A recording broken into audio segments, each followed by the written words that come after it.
Martinko, čau. Marečku, Nazdar. Čau, Vítaj na centrále. Vieš, prečo som si ťa zavolal? Vieš čo, mám trošku tušenie, ale asi to bude nejakých pár otázok, ktoré by si sa chcel popýtať. Ja som počul, že sa ti narodili dvojčatá a mňa by veľmi zaujímalo, ako to stíhaš celé. Vieš čo, tak narodili sa mi, je to zhruba 21 mesiacov, čo sú teda na svete.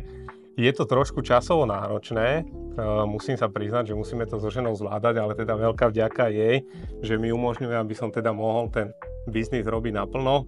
A samozrejme popri tom sa aj venovať nejakým tým svojim koničkom, čiže z veľkej časti ďakujem aj jej, aj teda tomu môjmu time managementu, že si to viem naplánovať, že sa môžem naplno venovať aj rodine, aj biznisu, aj teda nejakým tým svojim koničkom a samozrejme, že je to spojené aj s tým, v akom prostredí vlastne som, v akom sa nachádzam a s kým spolupracujem a teda mám tu možnosť byť vo Fingu, čo som za to veľmi rád, lebo je to pre mňa taká podsta.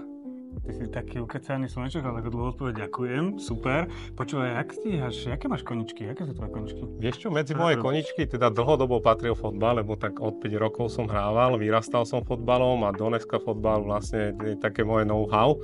A venujem sa tomu či už sledovaním, alebo teda sledujem a študujem všetky ligy, hlavne teda také tie zahraničné, Anglicku, Španielsku a teda sem tam mrknem aj do tej slovenskej. Veľmi často chodím na fotbale, teda u nás v Galante, kde teraz momentálne žijem. A za druhé venujem sa teda aktívne fandeniu NFL. Je to pre mňa taký novodobý nástroj. Som rád, že teda čas mi umožňuje sa tomuto venovať. Martin, a ako ti pomáha Fingo v týchto tvojich koničkoch alebo v tomto tvojom živote súkromnom?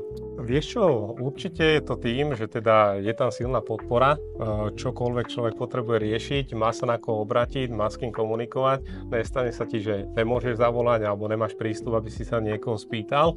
A samozrejme aj tým, jak máme vytvorený marketing a jak Fingo má aj veľmi dobré kvalitné meno na trhu, tak preto som si aj vybral túto cestu. Martin, keď si by sme sa tak vrátili o pár rokov dozadu, predtým, ako si vôbec nastúpil do Finga, čo bolo tým hlavným dôvodom, prečo si do Finga prišiel?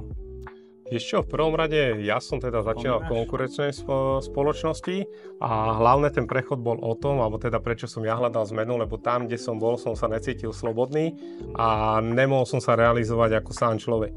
Čiže cítil som to tak, že sú tam určité mantinely a nemôžem vlastne riešiť tak, jak by som to chcel ja a to, čo chcem ja. Čiže to bol pre mňa taký hlavný dôvod a druhým samozrejme určite tá podpora a teda tie financie, za ktoré to robíš, čo tu sú veľmi kvalitné a je to fakt super.